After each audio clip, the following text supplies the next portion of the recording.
Welcome back to the Ozone Football Podcast. Rob Ogden and Tony Gerdeman here. On today's show, we'll recap last Saturday's win against Iowa, talk a little BCS, and then also preview Saturday's game under the lights against Penn State. The Buckeyes got a tougher than expected 34-24 win over the Hawkeyes on Saturday. Braxton Miller has his best game of the season so far, completing 22 passes of 27 attempts for 222 yards, also 2 touchdowns, and he added 102 yards on 18 carries on the ground. Is it safe to say that he's back to being Braxton? I think he's back to being enough of Braxton to get the job done. Yeah. You know, we hadn't seen the jump cuts that we've grown accustomed to, and we finally saw those last week, you know, one right after another. So that's the biggest indication for me that he is not only healthy, but confident that he is healthy. Yeah, he had that one first down run, I think at the beginning of the fourth quarter, that eventually sprung Hyde's highlight reel touchdown. That was kind of the type of run that we hadn't seen from him really since he had come back from his injury, but we were used to seeing him make those type of plays with his feet, really. Yeah, and the fact that he hadn't done it to that point was an indicator that even though Urban Meyer kept saying he was healthy, you know, obviously he wasn't. Yeah, exactly. And did he said after the game, did he say that it was still bothering him a little bit? I thought he did. Well, I think he also said the brace hinders him a little. Okay, yeah. But, you know, he wants to keep it on for obvious reasons. Right. So, I mean, do you think he's going to continue to improve as we go along, or do you think this is about what we're going to see from Braxton? Yeah, no, that's a good question. Why wouldn't he improve? Yeah. You know, he's going to continue to get stronger. You know, he said in the past that his knee is sore, you know, afterwards. And, you know, once there's no more soreness and once it's as strong as it was before, I would think we would see, you know, an even better Braxton on the ground. Where was he Saturday compared to, you know, what we thought he'd be going into the season? Because we thought he'd be so improved, especially with his passing and everything. Right. Was he, I mean, in your mind, was he near that on Saturday? Laterally, I think so. But we still haven't seen, you know, a 50 or 60-yard run. Last year he was at the top of the nation in terms of 20-yard runs, 30-yard runs, 40-yard runs, and we haven't seen that yet. You know, he did, you know, had a 9-yard run where he ran about 60 yards on a scramble. But, you know, we still haven't seen the burst forward, and I don't know if that's knee or just opportunity. But, you know, he's getting close. He's certainly good enough. After the game, Devin Smith said that Braxton reminded him of freshman year Braxton, which I wasn't sure if that was a compliment or not. I mean, because with the legs, I guess that he was saying that he looked more like himself. But, you know, freshman year Braxton, if you had said coming into the season, Braxton's going to look like freshman year Braxton, that wouldn't have been a good thing. Right. So I figured he probably just meant, you know, with his mobility. Yeah, maybe there's a progression, you know. Maybe the last 4 or 5 games, you know, the next 3 or 4 games we'll see, you know, last year's Braxton with running, and then maybe the last couple we'll see this year's Braxton with running. So It's just a progression. The 22 completions was a career high, though. So I think for now, at least, we can put the quarterback controversy to rest going forward. I think Kenny Guyton probably could have done 25 or 27. So let's never put it to rest, because every mistake that Braxton makes, Kenny wouldn't have made. So just keep that in mind. Another big story from the game, All-American cornerback Bradley Roby was ejected in the first quarter for targeting a defenseless receiver. After all the talk about the new rule during the preseason, that was the first time that any Ohio State player was actually ejected for it during the season. I know a lot of people are questioning the validity of that call. What was your take on it?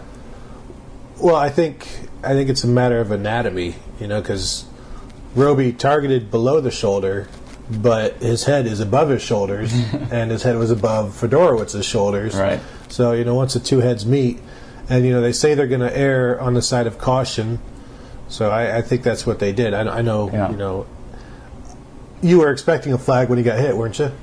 Yeah, when he laid the hit, everyone was looking for it. So, I mean, especially after the little taunt he had after or whatever it was. So we weren't sure if that was going to be for the taunt or whatever. But when he laid the hit, you were like, all right, where's the flag? Right.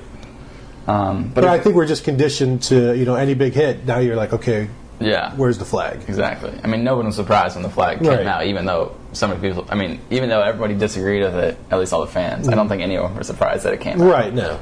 But according to the rule book, a player can be flagged for targeting for any hit in which he initiates contact versus the opponent with the crown of his helmet or initiates contact to the head or neck area of a defenseless opponent. I've watched the hit over and over again trying to see if it was the right call. He certainly didn't initiate contact with the crown. Right. It sounds No, like that's not at all. so it would have to be the other part, which is did he initiate contact to the head or neck area of a defenseless opponent? On the replay, it looks like he definitely leads with his shoulder. Mm-hmm. The shoulder definitely makes the first contact. Right. You can't tell if the helmets come in contact or not. They might, but I think Urban Meyer put it best yesterday when he said that rule was not made for that hit. Exactly, and I agree with that.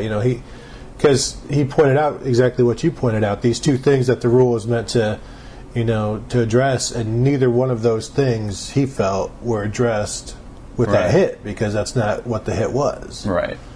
In any case, because the hit happened in the first half, he won't be forced to miss any further action. If it had happened in the second half, I believe he would have had to miss the first half of the next game against Penn State. I think that they should also teach that. They're trying to teach, don't do this, but if you're going to do it in the first half. Yeah. Don't do it in the second half. Yeah, well, he did it in the first quarter, so shouldn't he be able to come back in the fourth quarter? And he missed the whole half. Yeah, there you go.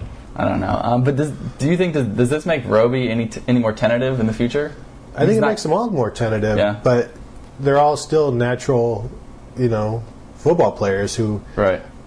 I mean, people say he should have wrapped up, but it's how are you going to wrap that guy up? You wrap him up and he's just going to run over you. Yeah. You can drag him down and sure, but he's trying to make a play. He's trying to knock the ball out of there. Right. He's trying to create an incompletion, not a tackle. Right. And I think that's kind of what Meyer was going for when he yesterday said that rule wasn't made for that play, and that Roby was just trying to make a clean hit, trying to knock the ball. He wasn't targeting he certainly was. I don't think he was intentionally targeting the guy or trying to show him up or anything like that. But I don't know. Do you think that's something that the NCAA will address after this year? Yeah, I think they'll address it. I don't know if they'll change it. Yeah. Because there's so many people wanting them to address it, so they'll appease those people. Right. But then you can just say, well, we're doing this for the safety of the game.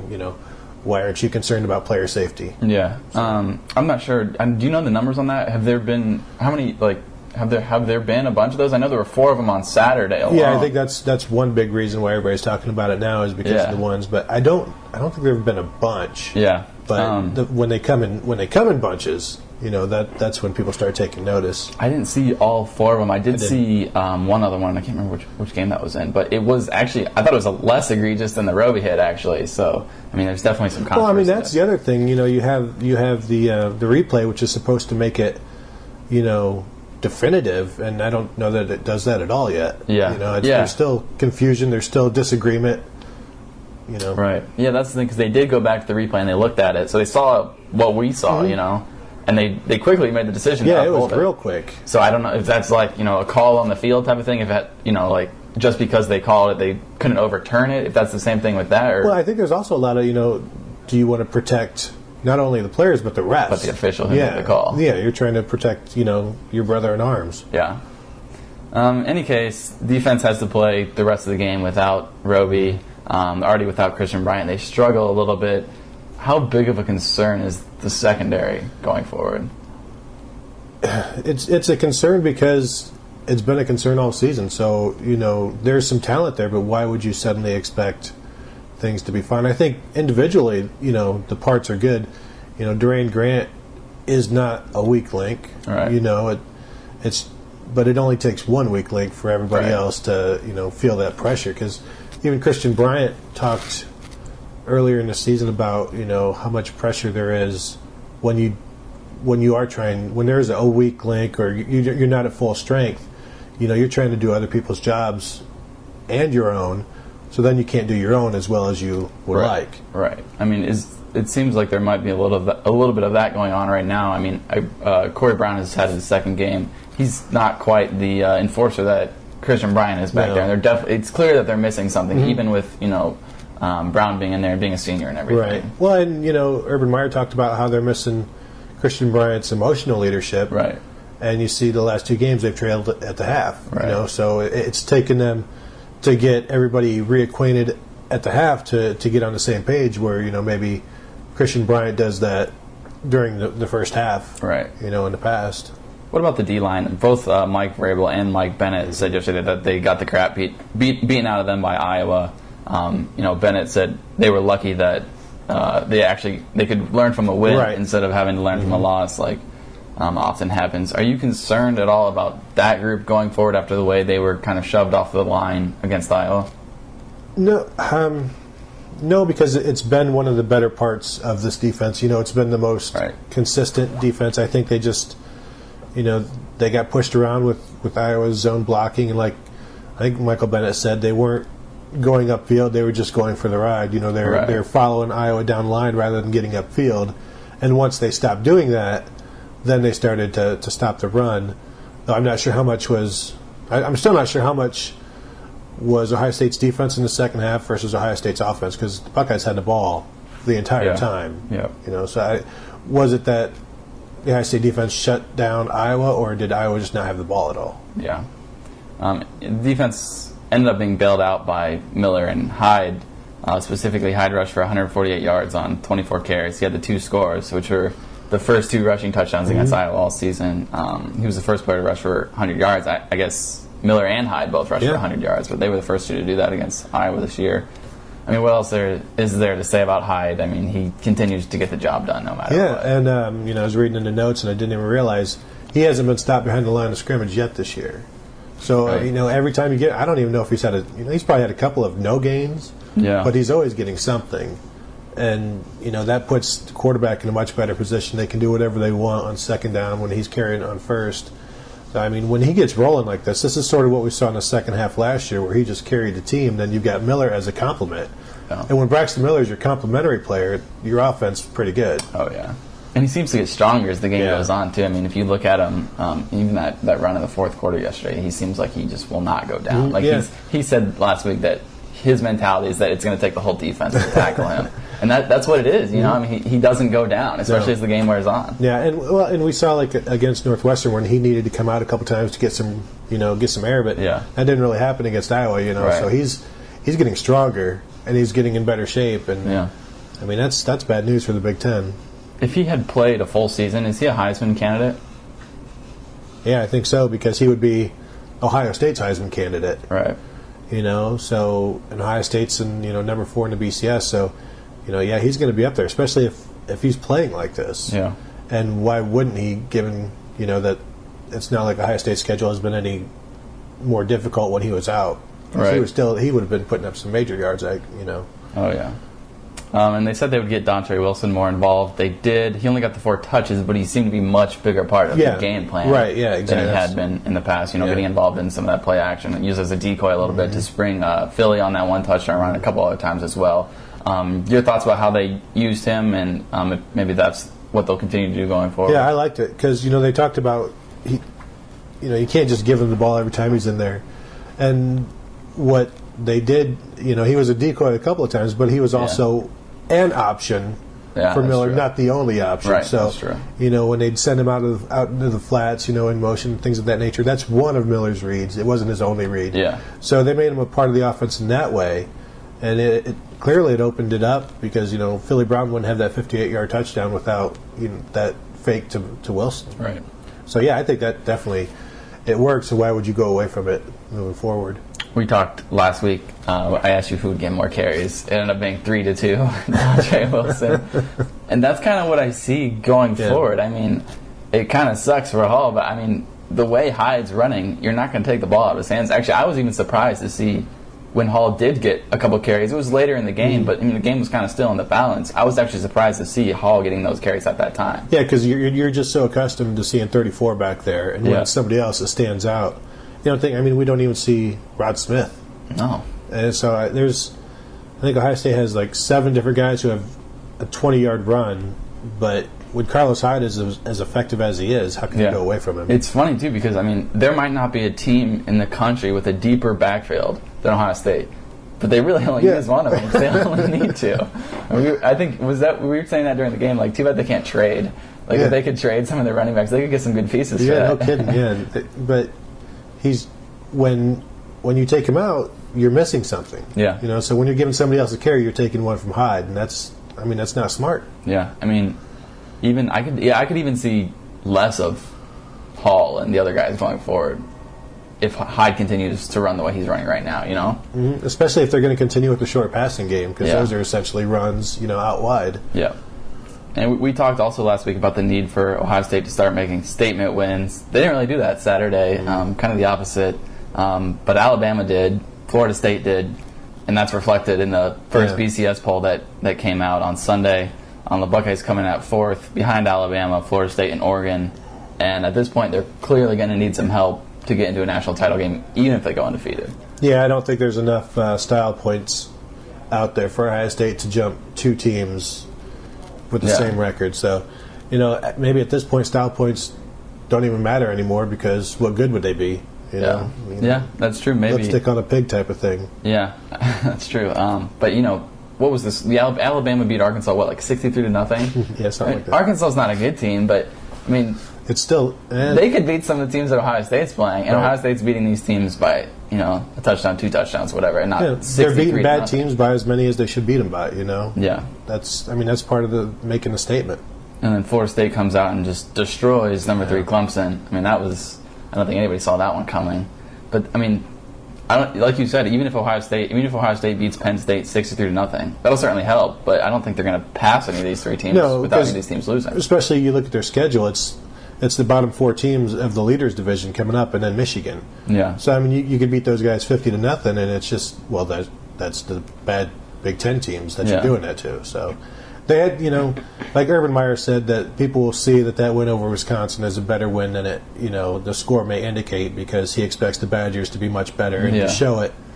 But when you're winning by 7 or 10 points in the conference that nobody respects, right? You're not going to get that respect. How much of that is Ohio State's fault, and how much is that is just unlucky because their schedule is not very good? It's both, but then also. If the schedule isn't good, blow teams out. Exactly. So maybe they're just not good enough to do it. Yeah.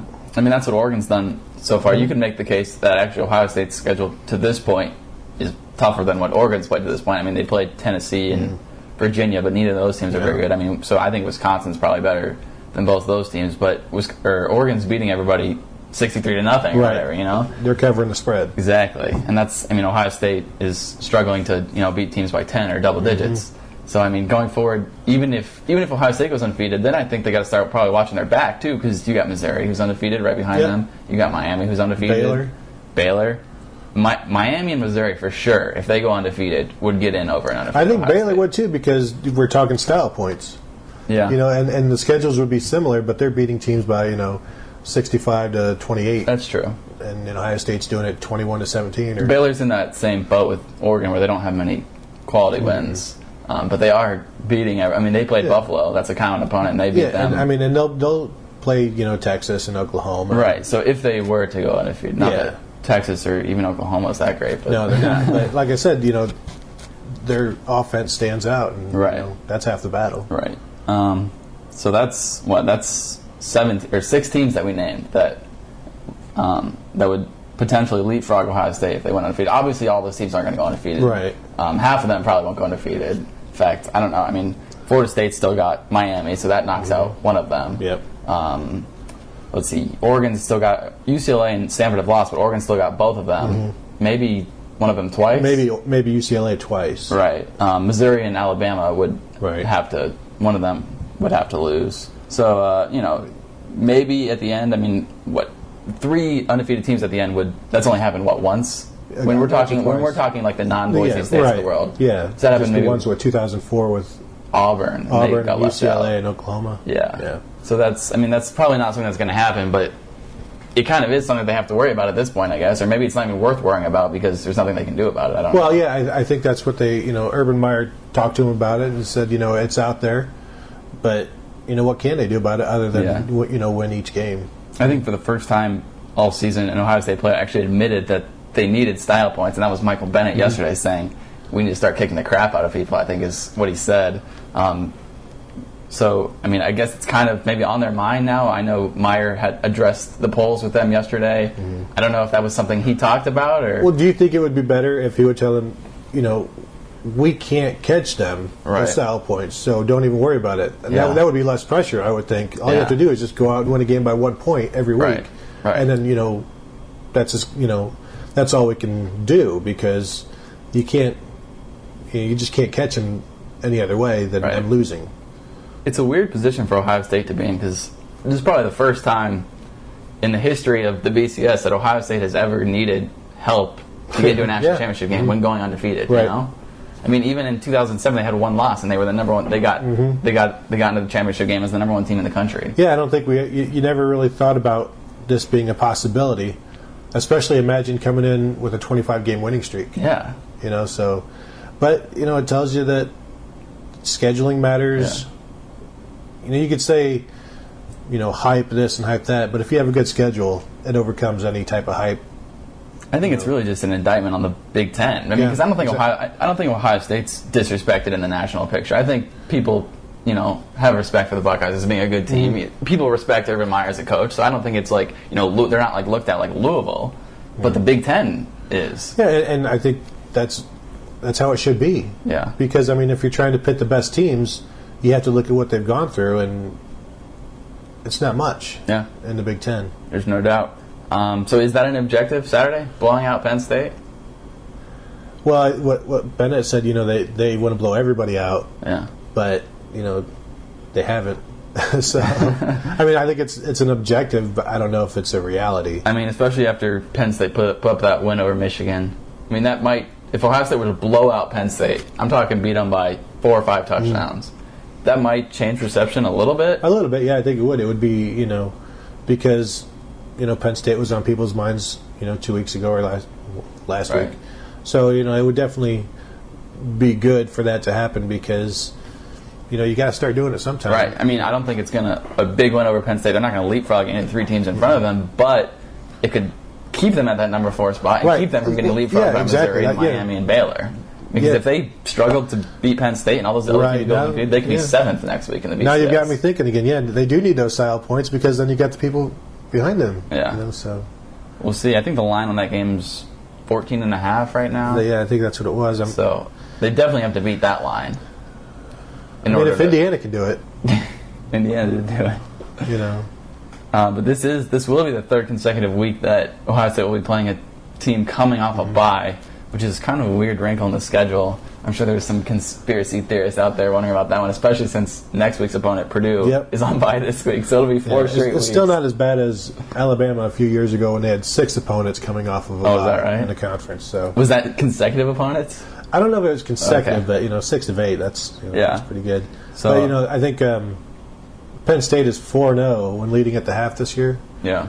And Ohio State has trailed at the half, so and it's only 2 games. If you want to know how the game's going to go, just tune in at the half. But also, Penn State has already had a bye week before the Indiana game, and they lost. Oh. So hey, Bill O'Brien ain't that great, is he? I'll take your stat, and I will raise it with my stat.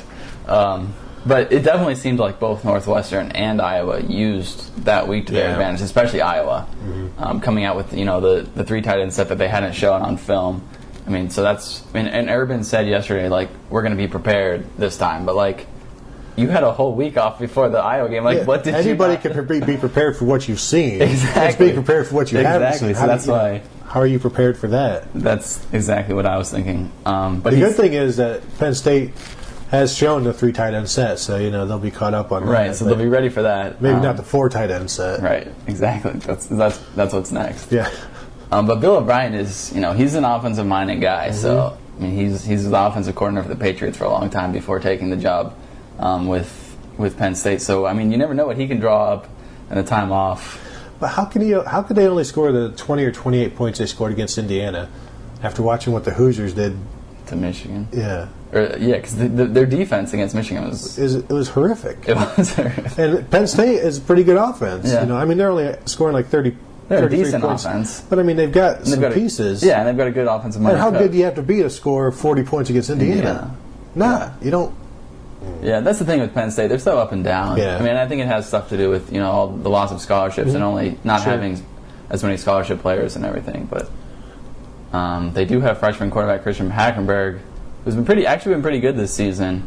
He leads the conference with 279 yards passing per game. Is that going to give the secondary any problems? I think it will. I mean, the good thing is for the Buckeyes, is if he's holding the ball a little bit better, a little bit longer, then you know they'll be able to get a pass rush. Yeah. But you wonder why Penn State would bother holding the ball when it's been so effective to get it out quick, like Iowa and everybody else has done against them. Right. So I think he definitely poses a problem because he can make all of the throws, right? But he's still a freshman. He's only thrown 6 interceptions, which is pretty good. It's won a game, but he hasn't had that horrific game in a big spot yet. So maybe it's coming. And Mike Bennett said yesterday I guess he said they kind of get excited when they see a freshman back there because they think they can, if they hurry him, then that'll throw him off more so than if it was there was a juniors veteran guy back there.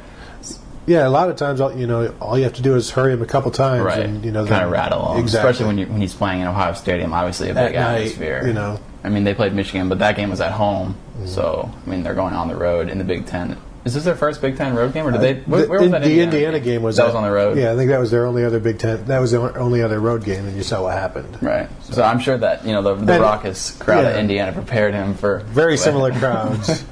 The red is kind of where the similarity ends, actually.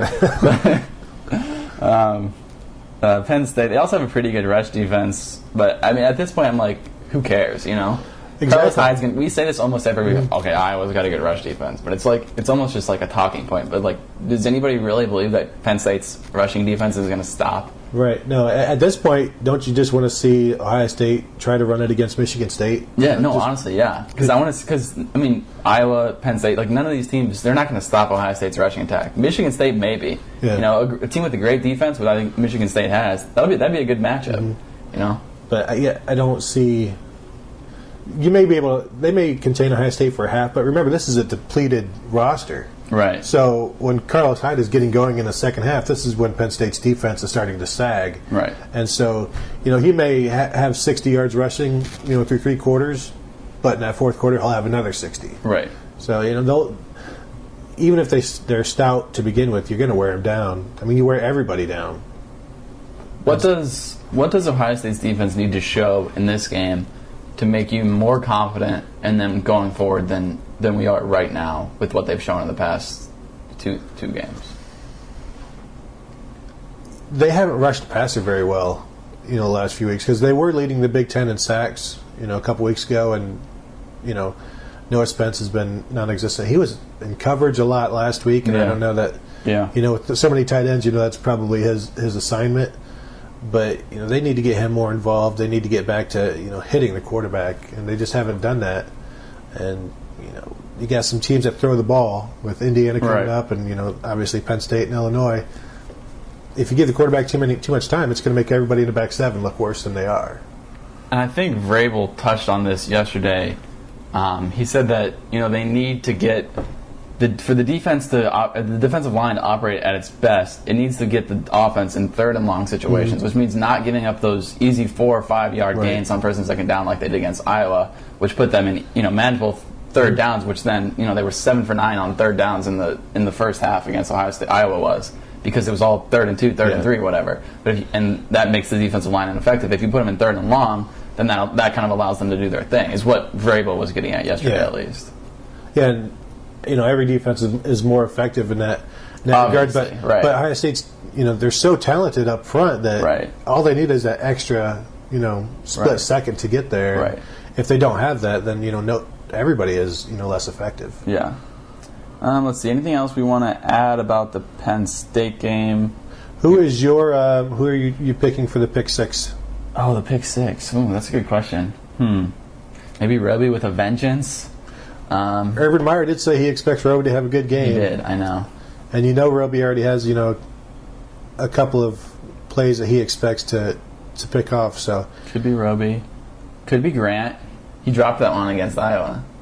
Yeah, he did that, and that would have been an easy pick six. It was. And, Shazier had one last year. Shazier, yeah, could be Shazier. I think the easy money, the smart money is on Roby. I think so.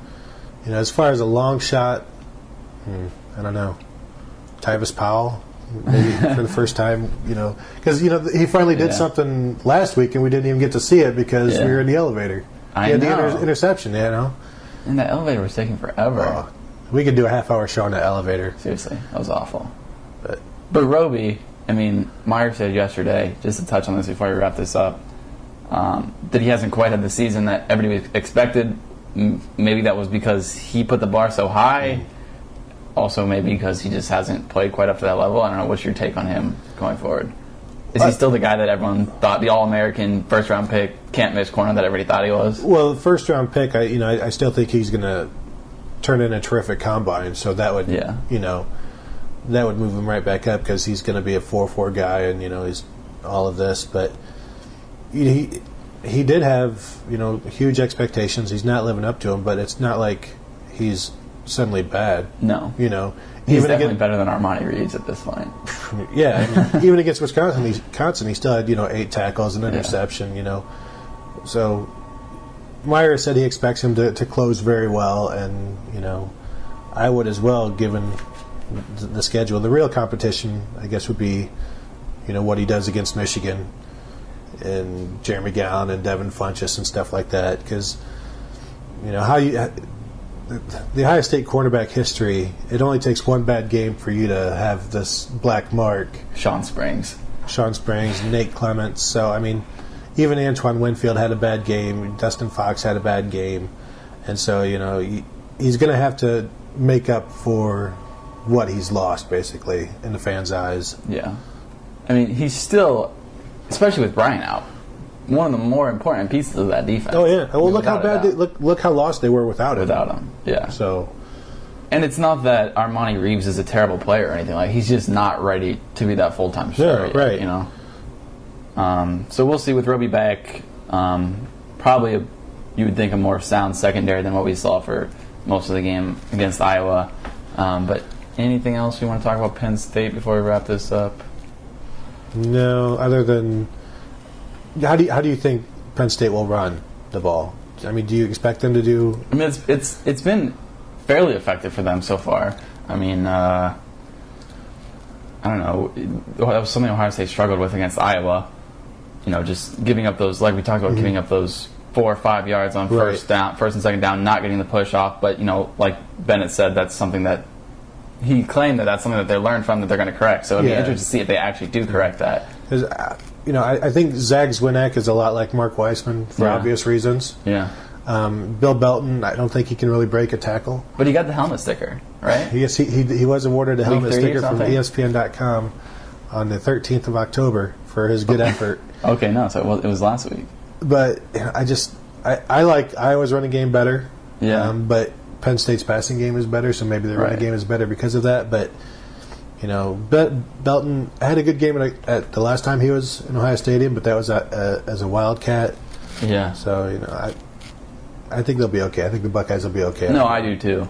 I think they'll shore up some of the problems that they had against Iowa on the D line, especially. But it will be interesting to see the secondary, especially with Hackenberg having the success that he has. And Penn State has 2 really good tight ends, so tight ends give them trouble. They have more and more. Yes. All right. I guess let's wrap this thing up. We'll be back next week to recap the thrilling game against Penn State. 8 p.m. start. I know you're pretty pumped about that. I love night games. Right? Yeah. You love them as much as the players do, I heard. You get to stay there in the press box all night. Mm-hmm. You should bring a sleeping bag or something this time. That's not a bad idea. Yeah, I love getting home at like 2:30, 3 in the morning. It's awesome. Not from a bar. Right. So next week, Purdue, and then the bye, right? So Ohio State, we'll get there by. Yeah, and then eventually we'll have a basketball podcast. Basketball podcast coming soon. Maybe during the bye? Maybe, yeah, that's a good idea. Did we decide when the first game was? I don't think it's up to us. All right, well, it's coming soon. Probably look for that basketball podcast, I guess, 2 weeks from now. Yeah, let's shoot for that. Let's go tentatively for that. But how that sometimes doesn't work out. But we'll see. So I think that's all for today. Peace out. Have a good one.